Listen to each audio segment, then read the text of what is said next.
Hello and welcome to another edition of Detroiters Think Big, a small business podcast powered by Rocket Mortgage. I am your host, Devin O'Reilly, Director of Entrepreneurship at the Detroit Regional Chamber, and joining me today is Mike Forsyth, co-founder, one of the owners of Detroit City Distillery. Great to have you on, Mike.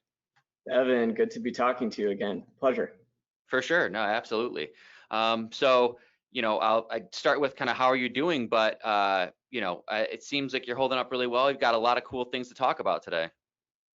Yeah, it's been a really interesting year. We're really grateful that we're making craft whiskey this time of year. A lot of people drinking, whether it's out and about or at home. So it's a good business to be in this time of year. Yeah, say what you want, but no matter what the situation, there was a lot of excuses to drink in 2020 for a multitude of reasons.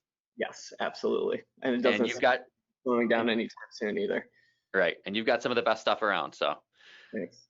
So let's get into it, because there's a lot of things that you have going on. You've been really active, and DCD has been really active throughout the pandemic. So I want to kind of start the conversation in a linear fashion and talk about how you initially responded to the pandemic and some of the pivots that you did. So talk a little bit about that. Sure. So it's been the year of the pivot. It certainly has been for us. So just to kind of follow the trajectory of 2020. So when the pandemic hit, we very quickly pivoted to making hand sanitizer, and that really consumed our early part of this year. So we've made over 20,000 gallons of hand sanitizer. We kind of stopped counting after that, and it was scary, but tremendous opportunity to help our community in a way we don't usually get to do. So we've supplied hand sanitizer to the State of Michigan Emergency Operations Center, DTE, the City of Detroit, DMC, and about 500 nursing homes, hospitals, home health care, hospice, funeral homes, unfortunately, schools. We just supplied DPS, or Detroit Public Schools Community District, excuse me, with a large amount of hand sanitizer to begin the school year. So, it was a harrowing view of the front line. We were talking with every major procurement chief at every major hospital system, and there was PPE supply shortages across the board. And so it was a tremendous honor to step up, right? It's kind of the Detroit way. You're called on helping out your community, and there's no questions asked. You just do it. And so, for us, it was hard as a business owner, right? Because we were losing tens of thousands of dollars because our business was shut down, while simultaneously having to invest tens of thousands of dollars in supplies to make hand sanitizer. But that all just went out the window because we knew we could do it, and we knew our community needed help, so we just stepped in. And so that was a great experience. It's one that we'll remember. Sure. Quick follow-up on that. So did you immediately see the opportunity, because of the business that you're in, to make the hand sanitizer? And were you able to continue to make booze and sanitizer, or was it kind of a either or? No, that's a good question. So the main ingredient of sanitizer is alcohol, right, which we make every day. So kind of the way it happened was actually the City of Detroit's police department reached out to us, right, because that was one of the big outbreaks early on. They asked, do you guys have hand sanitizer? Like, we're in desperate need. And so we were like, all right, time to do it. And so we took all the alcohol that we were going to make into vodka and gin and made it into hand sanitizer. And so, from there we just kept snowballing, right? And so then we had folks reach out to us who were like, have contracts with Amazon to make hand sanitizer, but they couldn't accept alcohol. So we were like processing tankers full of alcohol for multiple folks in the industry. So, we produced 20,000 gallons, but we probably facilitated like hundreds of thousands of gallons of hand sanitizer produced. So, we knew there was a need, but on the business point, early on, you couldn't get hand sanitizer everywhere, and people were charging astronomical prices for it because they could, but we did not take that approach. So we looked at the lowest price before the pandemic hit. We found it's $28 a gallon. So we decided we're going to charge $25 a gallon. We're going to try to distribute as much as we possibly can. And so that kind of tact just helped us help our community as much as possible. It covered the costs. We were able to make a little bit of money, keep our staff employed. And we couldn't keep up, so we had to stop making whiskey for a couple months just to solely dedicate. I mean, we were working 18 plus hours a day, like 7 days a week, to make hand sanitizer when it was really needed. But we're back to making whiskey. Don't worry, we still have hand sanitizer, so that's been good.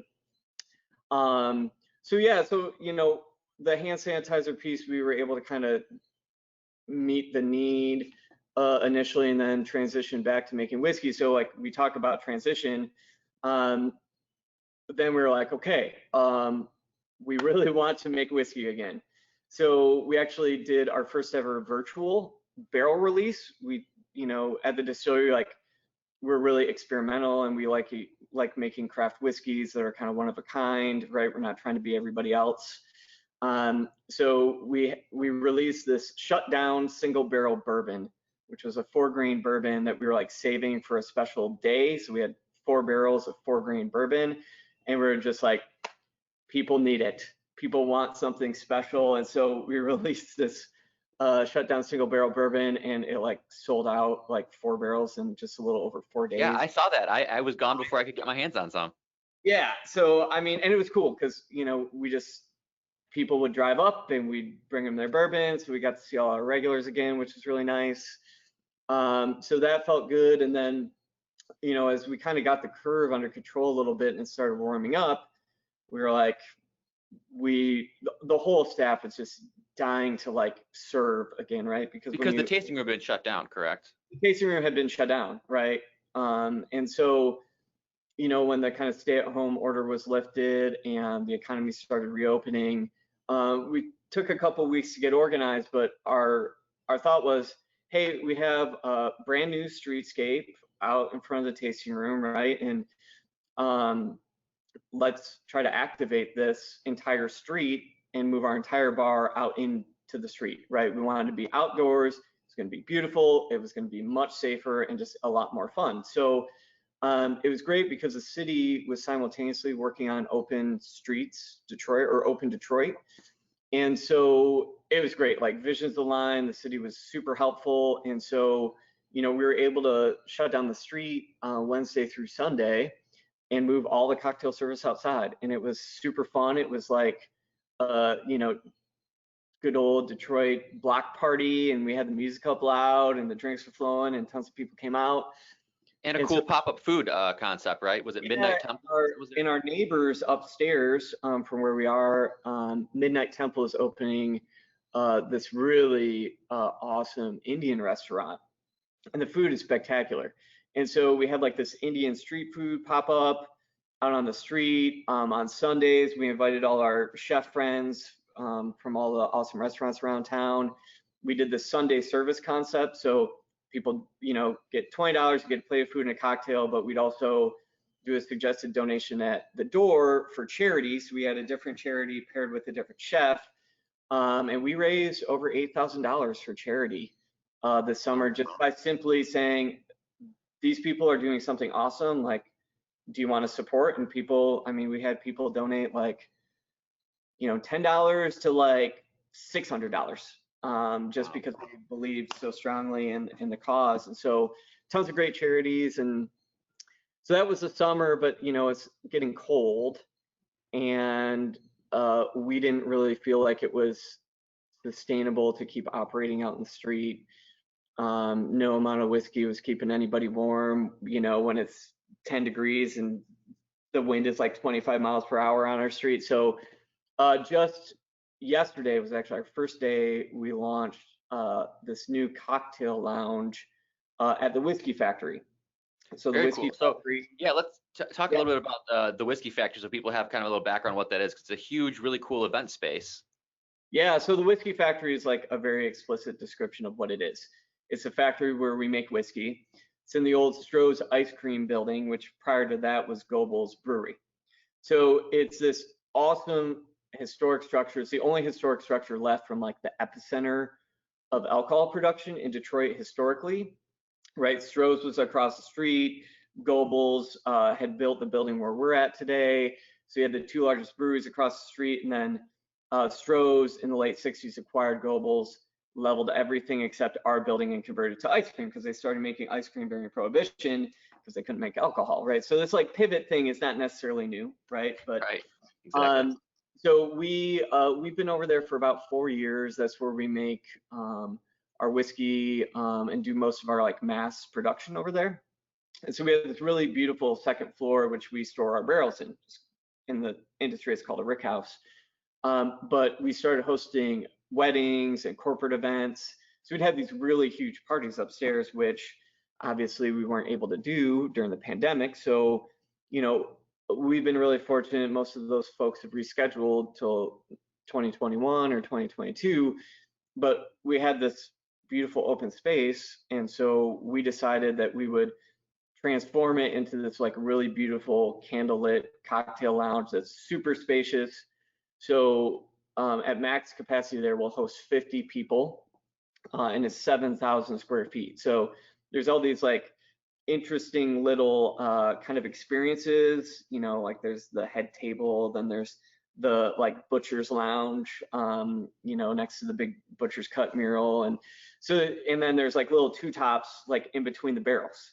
So like you are drinking bourbon next to the barrel it's being aged in. So it's just kind of like a cool experience. And we put out like our most ambitious menu ever. And we just kind of felt like, you know, we wanted to offer like the most safe possible drinking experience indoors. And then two, you know, we know people are just going to go out for like a very special occasion. So we wanted to kind of pull out all the stops, right? So like if you're going to go out, we're going to make it as sexy as possible. You're going to get the best possible cocktails. You can get all your Christmas shopping and booze there at the same time. So, you know, we really just wanted to kind of create these special opportunity. I mean, we would never otherwise get to do this. So we're excited to share it with people. Yeah. And the response has been off the charts. The pictures are amazing. If anyone, if you don't follow Detroit City Distillery on Instagram, follow them there. They've started posting pictures, and it's just there's incredible space. I can't wait to go. Yeah, Gerard, Bella Vendor, Janet and Michelle took the photos. They're amazing. So if you need a local photographer too, hire local as well. Nice. Yeah, we're trying to shout out all the local businesses we can on this. Yeah. So how does someone now, I mean, response obviously tremendous. How does someone go about getting a chance to spend some time there? Yeah, so it's reservation only, and that's our way to kind of make sure we're maintaining capacity. So it's all done online. You just go to DetroitCityDistillery.com to book your reservation. There's awesome things there too, like you can add food on. So we've partnered with Two Unique Catering, which we've done a ton of work with for things like charcuterie and liver mousse, which is like whiskey and mousse. Liver mousse is like my go-to. Wow, okay. Cow pate, that sort of stuff. So you can like get good stuff to nosh on. Cocktails are amazing. So yeah, so it's all done online. I would go soon to book your reservation. It's already filling up through most of the year. But yeah, and our max party size is 6. That's what we're allowed to do right now in the state of Michigan. And yeah, so we can accommodate parties of 1 to 6. Yeah, we'd love to hang out with you. It's fun to share the space. Yeah, absolutely. And you mentioned the gift giving. I know I have relatives in other states, and I always grab a few bottles of Detroit City Distillery whiskey or bourbon or gin to send to them because they make great gifts. The bottles they package really nice too. Kind of the square bottles. They package really nice. They make great gifts. Are you where are you at in terms of a production phase? Are there some new things coming out? Let's get into a little bit of what some of your offerings are. Yeah, so we offer craft spirits, bourbon, rye, a lot of different gins, vodka. We have special projects too. Actually, we'll take a little trip. This right. is the tasting room, which unfortunately isn't open right now, but we're going to turn it into a really amazing craft liquor store this holiday season. So when you come to Eastern Market, you can get all your goods as well. I'll show you one that we just came out with that's like, if you're a super hardcore bourbon nerd like we are, like this is it. Right here. So this is the Smoke and Oak toasted barrel series we did. So it's a 3-pack pint set of these bourbons that we aged in like different toasted barrels, which is like, if like that's all the rage in the bourbon world right now. It's basically double barrel aging a bourbon, but the toasted barrels like impart like this really some amazing like characteristics onto the bourbon. So it's kind of a really cool drinking experience. And having the three together, like you'll be able to kind of see how different things are made, and the influence of oak on whiskey, which really, gives bourbon its signature flavor. So that's out now. We hope we made enough to last through the end of the year. We'll see. And then we have a couple other special things coming out. Big hit last year was honey bourbon. So we made a bourbon in collaboration with Bees in the D. Bees in the D, awesome organization. So they have beehives on roofs all over the city.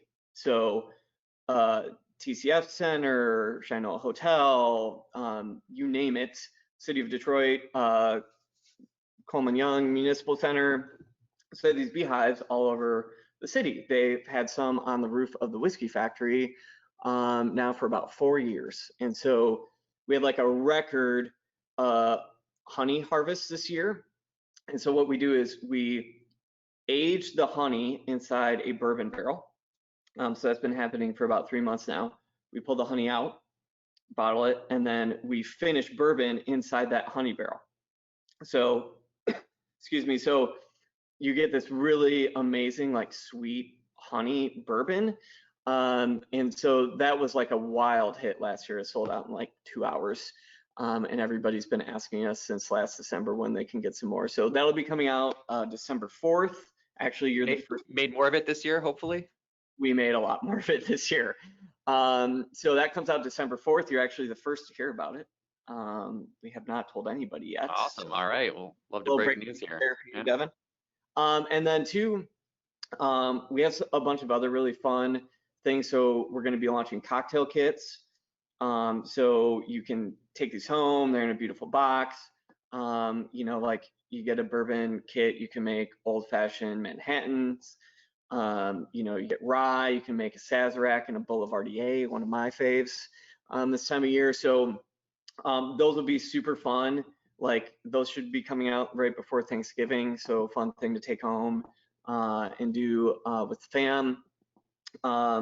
Yeah, and then, we've come up with other kind of fun things. Like we've made these cocktail spheres that are basically frozen cocktail ingredients. Add whiskey, stir, and the cube, like as it melts, it infuses your drink. So it's kind of like a transformative drinking experience. Bartender unnecessary. So those sorts of things are kind of fun. That's like how we're trying to make this really cool craft liquor store over here in Eastern Market for the holidays. Amazing. So that's what your tasting room is essentially going to transform into. Yep. So the tasting room is going to turn into basically like the most awesome liquor store ever. So awesome craft spirits, cocktails to go has been a big thing for us this year. Cocktail kits, swag, you name it. So it'll be a fun festive experience over here. Very cool. And do people come and pick it up at the tasting room? Are you doing just deliveries, anything like that? Yeah, so you can come pick it up from us at the tasting room. So we'll be open Wednesdays through Saturdays. And then the other cool thing is you can order it online at shop.detroitcitydistillery.com, and then you can kind of pick it up at your convenience during those hours. So like if you want to make sure you get your hands on something like Smoke and Oak or Honey Bourbon, you can order it online and then you can come pick it up whenever. So it's kind of the safe way to spread people out and make it more convenient for them. And so that's what we've done, which has been fun. E-commerce is like a new thing for us. We can't technically ship spirits, although I think we're trying to move that way in Michigan. So the delivery piece is something we're still trying to figure out, but so many things going on this time of year. We'd love if you just came down to see us to get all your booze this year. Absolutely. So I know we said Eastern Market, and we've talked about the streetscape, but give people a specific idea of where you are in case they haven't discovered you yet. Yeah, so we're at 2462 Riopelle Street, which is just one block off the main drag where all the sheds are. We're right next door to Henry the Hatter. So you can get an amazing hat for a loved one this year. You get a bottle of bourbon from us. We got Eastern Market Brewing Co. a block up the street, so you can get some beer. We have Capital Poultry, so you can get all your chicken. So it's just like a really great, shopping experience in like 2 blocks in Eastern Market. So right in the heart of Eastern Market, and then the Whiskey Factory, where cocktail service is going on, is a little bit down the street. So that's right across from Crane's Communication, the old Stroh's ice cream building. But Riopelle is where you'll come for all your retail goods, unless you're coming to see us in person at the Whiskey Factory. Yeah, very cool. I think there should be a great demand for the products, especially as we ramp up into the holidays. It sounds like you've got some really cool options, not only for gifts, but for people to actually, to taste some of your great bourbon and whiskey on site, and even sip it in the Whiskey Factory, as you said, on the very barrel where it's made. Yeah, absolutely. Well, we're really excited to see all of that, and to have it come to fruition. Just kind of one thing, just to wrap up, you're so passionate about this. How did you get into this business? Because I know you've had some different careers throughout your career. So how did you come about into the booze business? Yeah.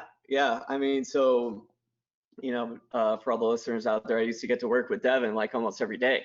I used to be the small business director at the Detroit Economic Growth Corporation under both the Bing administration and Mayor Duggan's administration. And so I started the distillery while I was still, working in the public sphere, which was interesting. It was a lot of work, but yeah, it's kind of a funny story how this all started. So there's 8 owners. I've known all of them, with the exception of one, since the age of 3 years old. So we all grew up together in a little town called Bath, Michigan. It's just north of East Lansing. And so like we're all like farm boys. And this the origin story of this, like it was born out of necessity when we were 16 because our beer supplier moved and the internet had just been invented. So I was like the bad one in the group. And so I went online to figure out how to make our own alcohol, which was disgusting. But it got the job done, and it inspired this like dream to open a brewery. And the smart one out of the bunch, JP Jerome, who's our master distiller, he was like, I'm gonna go to school and learn how to make beer. And we thought this was like, oh, this is awesome. But like, keep in mind, this is like 16-year-olds in like a farm field, like drinking like nasty like brew made with like white grape juice, yeast, and sugar, right? Did it taste like beer? I mean, it tasted kind of like alcohol. It was probably more hallucinogenic than alcoholic, I would say. I'm like, thankfully, none of us went blind. But just, stupid teenagers doing stupid things, right?